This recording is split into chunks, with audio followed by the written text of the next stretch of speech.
For our Parks and Waterways, April 26, 2022, at approximately 1:35 p.m. I'm calling this meeting to order. Commissioners Duncan and Brooks are here, and Commissioner Filio should join us shortly. Are there any changes to the agenda? Okay, hearing none, we'll go ahead and start our first Cataldo Properties Day Use Resolution. Nick. Nick Snyder for the record. Thank you, Commissioners. There he is. Okay. Good timing, sir. Okay.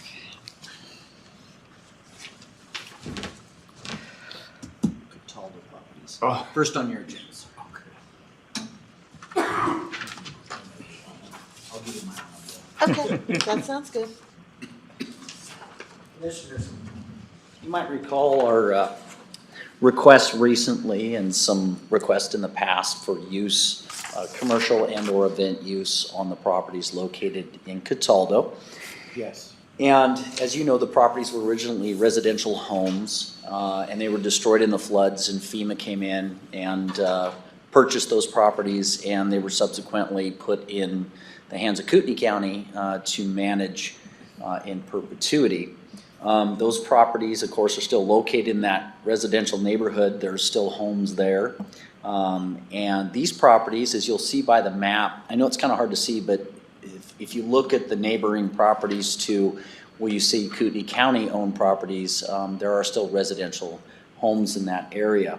And as part of the request to use some of these properties for commercial and recreational use, some of the challenge we have is that many of the neighbors that, again, it's a residential streets, aren't excited about commercial use or events occurring in those locations.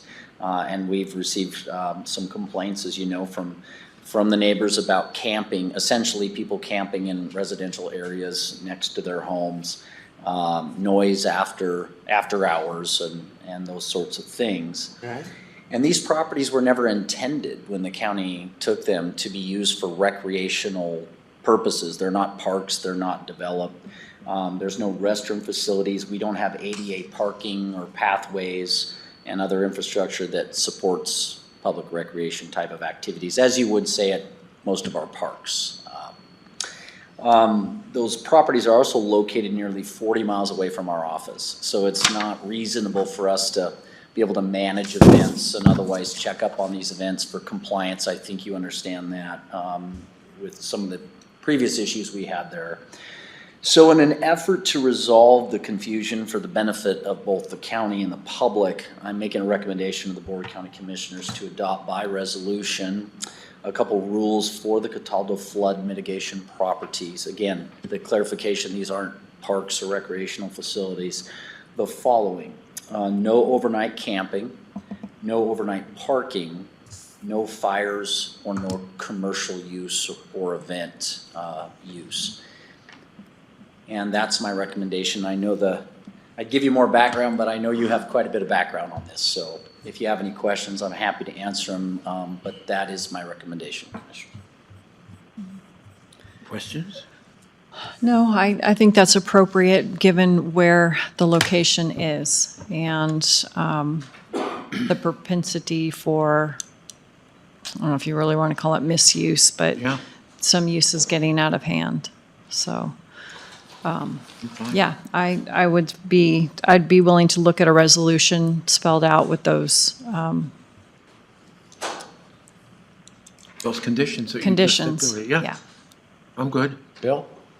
Very good. I'll Makes sense. I'll get with Jamila and bring a resolution forward for your consideration. Okay. And then you'll have signs posted there and all that once the resolution's passed? Of course. Yes, Commissioner. Should it pass, we'll get it appropriately signed. Okay. Okay. Second item, Hayden Off-Road Vehicle Training Area on Ramsey and Wyoming. Yes, Commissioners. This property before you is owned by the airport, and for many years I've been bugging the airport, whining actually, for a location for a proposed kids off-road training area.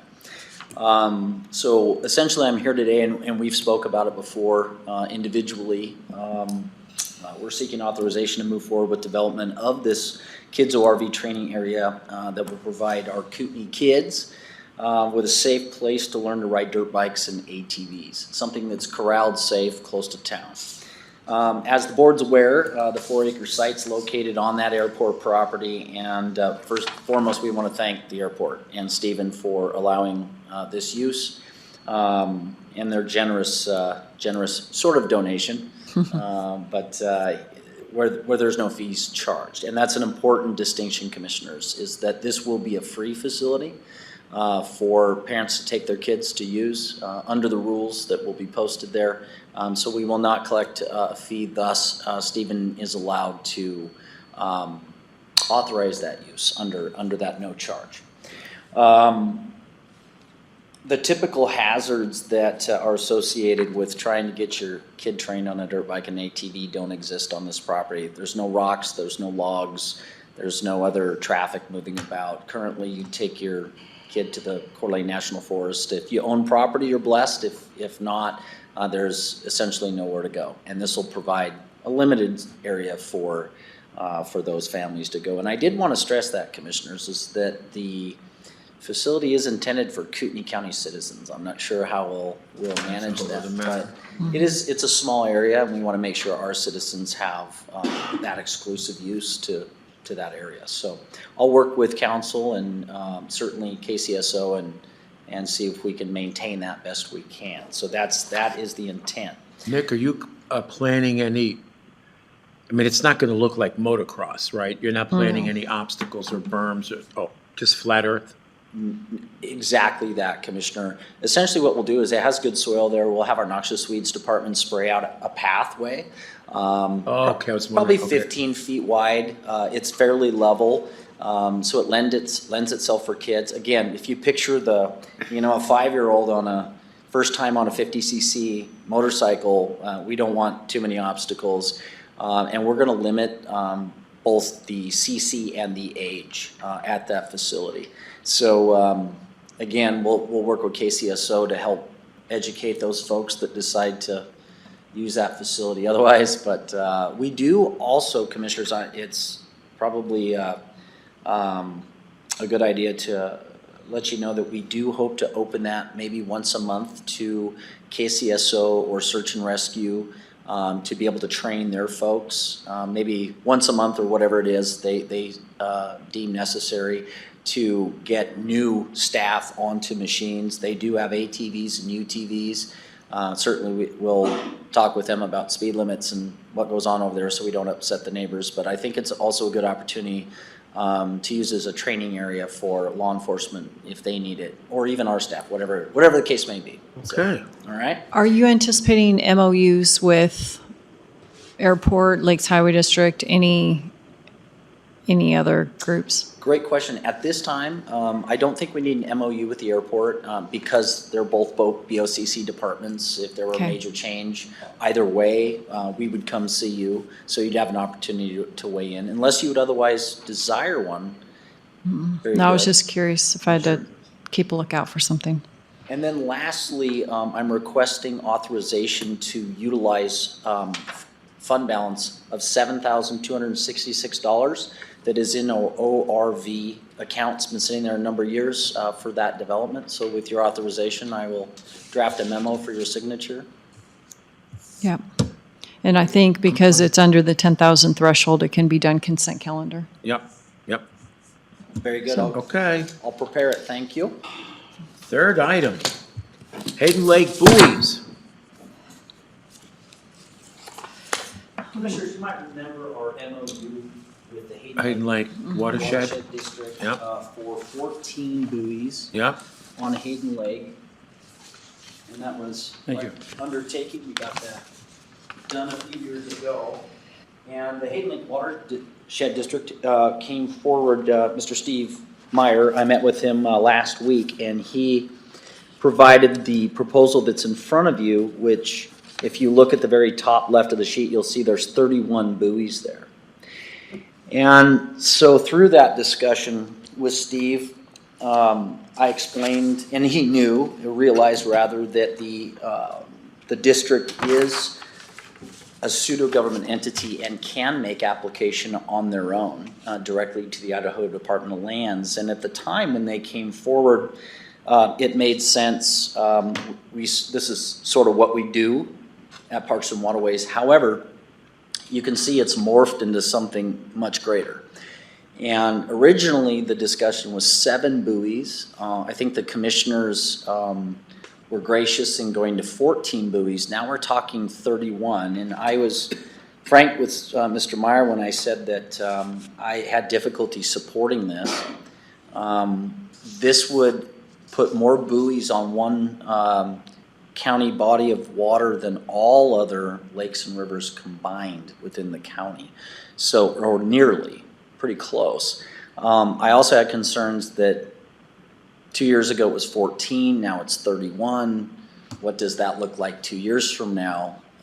As the board is aware, we've received calls in years past from citizens that don't live on the water, that aren't excited about ringing their lakes, as, end quote, from one person. And that is ringing our area lakes with orange and white bobbers for the benefit of homeowners. So there's trying to strike that balance between safe navigation, protection of the resource, and then our view shed. You know, what those lakes look like. Doesn't state law say something about that? It is part of that, both navigation, et cetera. Some of my concern, commissioners, as you're aware, we hold the permit. So it's now going to be a mixed bag. We're also responsible to make sure that all those buoys are in the right location, that they're properly anchored, they're properly lit. This becomes a liability at this point. This is, again, more buoys than we manage total on all other lakes and rivers within the county. So my recommendation, commissioners, is to transfer the encroachment permit, terminate the MOU with the Hayden Lake Watershed District, and allow them to move forward as they see fit. However, I would encourage the county commissioners to consider making comment moving forward to the Idaho Department of Lands on the amount of buoys. We certainly want to support their endeavors. You know, they really want to protect Hayden Lake. Their heart's in the right place, but I do think the county needs to at least weigh in on the amounts. What does that lake look like by the time all the requests that may come forward in the future are done? We certainly don't want our lakes to look like other lakes in the United States, where you literally could walk on buoy after buoy and not get your feet wet around the entire shoreline. So something to consider, but again, commissioners, that's my recommendation, is that the county commissioners consider the transfer of the encroachment permit to the district, and that we terminate the MOU and simply make comment on those applications coming forward. Okay, I agree with the first two, but not the last.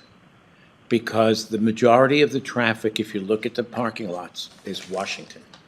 And the waterways really exist for the benefit of Idaho residents. And so I don't have, yeah, it seems like a lot of buoys, and I'm okay with the transfer, and I'm okay with the cancellation of the MOU, but I would leave the number. Well, Commissioner, if I wasn't suggesting that we You're saying that we should make a comment. argue, yeah. Right. I meant about future applications if it exceeds, I did a poor job. Oh, I see where you're coming from. If the number continues to grow and grow, I think okay. I think at some point I did a poor job. Yeah, you don't want to of have to forgiving. walk across them. No, I get Yes. that. Okay. Yeah, I think 31 spread across that large of a body of water isn't too bad, but again, Or 40 we might went be. from 7 to 14 to 31, and you could see how this could go very, very quickly when every homeowner may decide that it would be great to have one. Well, yeah, that's true. Has- That's the abuse. Has Okay. KCSO asked for additional buoys? No, KCSO is not the requesting party. It's the Hayden Lake Watershed District. And Commissioner, it's a great question. KCSO, it's not their responsibility to look after, quote, the natural resources or the view shed. They only look at, an enforcement component. So while we would appreciate if they did, it's not their wheelhouse. So they would simply answer this. Is that a good location to put a buoy from an enforcement? Yes. Could be 200. That number is irrelevant to them as a general statement. So. Sure. Okay. So you're looking for direction. I am, Commissioner, on those, on just two items, and that is the transfer of the encroachment permit and the termination of the MOU. And the watershed is okay with that? Yeah, Steve Meyer did not seem to take any issue. I think he understood that at that point, we would be the permit holder of all of these, and that is beyond our capability to manage that many buoys. Right. Yeah, so he understood that. So they're gonna manage it? Yes, Commissioner, and they would have to be responsible for annual maintenance and GPS and all those things. Fine by me. It's good. Leslie? Yep. That's fine. I'll take care of it. Okay. Thank you, Commissioner. Okay, final item. Lake Coeur d'Alene annual cleanup. Yes, Commissioners, I met with the Idaho Department of Lands and several marine contractors. As you're probably aware, there's been contention over storage in Cougar Bay and other bays, quite frankly, on Lake Coeur d'Alene. Cougar Bay just seems to be the hot button topic. And as the discussion ramped up, I got concerned, and Kcso did as well, members of Kcso, have concern that if marine contractors are somehow barred or otherwise prohibited from using these bays for some type of agreed storage, that could have an adverse effect on the county's ability to use those same bays for our infrastructure. I'll give you an example. If we had a plane crash on Lake Coeur d'Alene and we were unable to deal with it, and that occurred recently, as you're aware, from an equipment and operation standpoint, who would respond to these things? There's been several times that private marine contractors have responded to the county's request for assistance, and there's a large push to sort of get rid of them. I'm going to say it plainly. They don't want to see them. They don't want to look at them. But these are 100-foot barges. It's not something they launch every day. They weigh many, many tons. And so I became concerned, had a conversation with Kcso, again, who is concerned that there may be a movement to make them go away. That's a problem for us. Commissioners, you might remember 2016 when we had high water and ice. Two different marine contractors, North Idaho Maritime and Harrison Dock Builders, put aside their private customers, ran to the county's rescue, and refloated our docks, fixed almost $250,000 worth of damage. And without them, I don't know what we would have done. Many of those docks were towed off-site into bays and repaired, so they weren't trying to repair them in open water. And so it was a good, productive meeting of the county and the marine contractors coming up with some options to be able to work together and satisfy those that have concerns as well. And so one of the things we talked about is incumbent on who to clean up messes was part of the discussion, and the answer is no one truly is responsible to clean up Lake Coeur d'Alene or any other lake in Kootenai County. And so I said maybe we could get groups of people together, both private business and public entities, to throw some money in the hat annually for a cleanup and have a storage area in Cougar Bay, which we already have now, but that the marine contractors would have some designated areas that they could have some storage. We would have an area for cleanup, and the public would have an unencumbered area for recreation as well, whether it be mooring buoys, platforms, non-motorized, whatever the public may desire. That's another component. But it seemed to be well received. Mike Amer from the Idaho Department of Lands favored it because it's a way to sort of satisfy everybody's interests. But Okay. my recommendation to the commissioners is to consider, I'm not making any requests today, just consider throwing some money in the hat annually by way of MOU between agencies like Idaho Fish and Game, IDL, City of Coeur d'Alene, Idaho State Parks, DEQ, Avista, who already contributes to the cleanup. And we all throw some money in the hat. Marine contractors in a designated area have those items towed to that area. And by the way, Kcso tows a lot of docks that are hazards to navigation.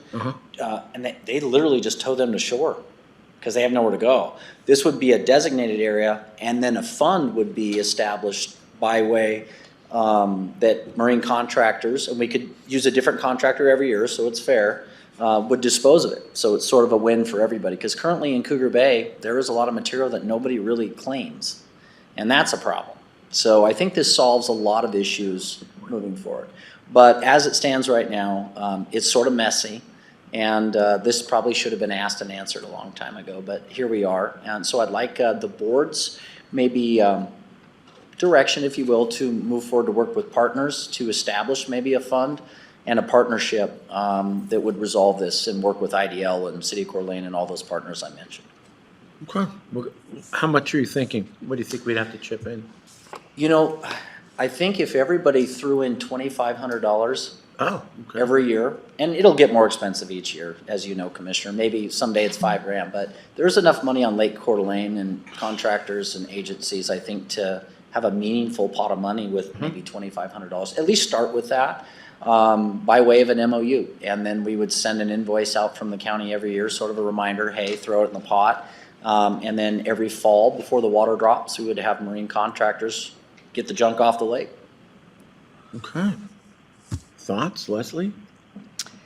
Sounds good. Of course, I always want to know who is going to sign on and who is not going to sign on, because if it's just going to be a couple agencies, it's probably not going to be worth the time and hassle. But if we get widespread buy-in, then it may be worth it. I agree. I think if we're going to need that money to make it achievable to pay for removal. So, yeah.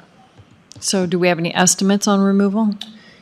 It's hard to know how much comes in, and it might have to be a bifurcated process where we take some off one year. Well, I guess my concern is you have a heavy year and this contractor has to take care of it, then the next contractor in line isn't burdened as much as the previous one, so. We're gonna have to work. Some details. We talked about that. So Okay. it might have to be just a tonnage per year that's agreed because of Okay. the price. So we're working, the discussion certainly was had, we just don't have a lot of details yet. Okay, So I'll come back with more details. Okay, good. okay. And I always hear about the big barges in the lake in a very pejorative way until they're needed. And then you don't hear so much, so people need to be reminded how much we depend on those when we have an airplane crash or something else going on. Yes, Commissioners, it was a local marine contractor that recovered that I know. for NTSB, so there's no way we could have No. done it on our own. Thank you. Okay. Thanks. Thanks, Nick. Any public comment? Jack, did you have anything? Well, first off, I'd like to. Okay, so you just need to come to a microphone and state your name. Yeah, and Yeah. Nick, yeah, help put, yeah, there you go. Oh, nope, you can just leave it right where it's at. It- Yep, it'll pick you It'll up. pick you up, don't worry about it. All right, my name is Jack Clark. I'm with an organization called Abate of North Idaho. And we were planning to have an event over in Cataldo, there at the Timbers Roadhouse.